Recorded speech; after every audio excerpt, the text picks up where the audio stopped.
Bonjour, je m'appelle Benjamin Charignon, je suis professeur de culture générale et directeur pédagogique d'admission parallèle.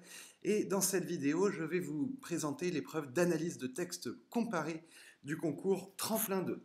On va d'abord commencer par se demander à quoi ressemble le sujet, puis quelles sont les règles du jeu à respecter pour réussir cette épreuve. Et dans un deuxième temps, je vous parlerai un peu méthode en vous disant d'abord à quoi devra ressembler votre copie et puis, pour finir, quelles sont les étapes à respecter dans votre travail?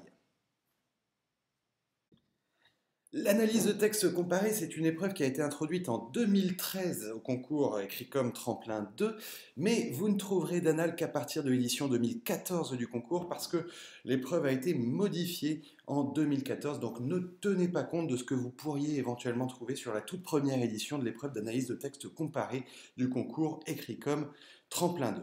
Alors, on va entrer dans le vif du sujet et regarder ensemble à quoi ressemble justement un sujet d'analyse de texte comparé. Ce qu'il faut vous dire, c'est que la grande originalité de cette épreuve, c'est que vous allez avoir un dossier documentaire. Jusqu'ici, pas d'originalité. C'est assez classique d'avoir des textes qui servent de support à une épreuve de synthèse.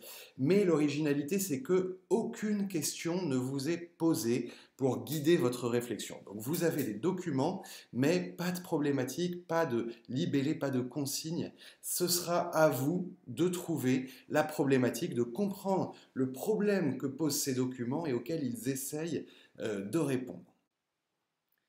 Le dossier documentaire est composé de textes qui sont de nature variée, puisque vous avez des articles de presse, mais aussi des extraits d'ouvrages, ouvrages scientifiques, ouvrages spécialisés, parfois des textes littéraires. Récemment, une stance du XVIIe siècle, donc un poème, est tombé en analyse de texte comparé.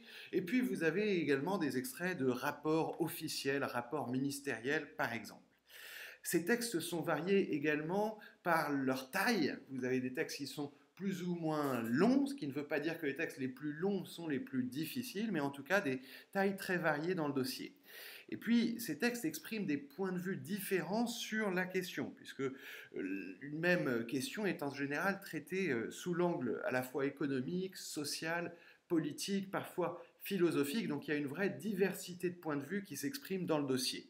Et puis, enfin, et surtout, peut-être, vous avez une diversité d'opinions, puisque les idées professées dans les textes du dossier ne sont pas toutes alignées, et c'est cette diversité d'opinions dont il faudra rendre compte dans votre analyse de texte comparé, surtout sans essayer d'aplanir les différences, mais au contraire en mettant en scène le débat qui s'exprime au sein de ce dossier sur un sujet qui est quand même unique. Ces textes sont très différents, mais s'ils sont rassemblés dans un même dossier, c'est parce qu'ils parlent de la même chose et qu'ils posent le même problème. Pour le dire autrement, vous avez dans le dossier documentaire une unité thématique et une unité problématique. Ce n'est pas la même chose. Le thème, c'est ce dont il est question dans le sujet. Alors, vous avez eu, par exemple, un sujet sur le mécénat culturel. Vous avez eu plus récemment un sujet sur la réforme du calendrier des jours fériés. Ça, c'est l'unité thématique. De quoi ça parle? Mais il y a aussi un problème commun qui se cache derrière ces documents, et c'est ce problème que vous devrez trouver dans l'analyse de textes comparés.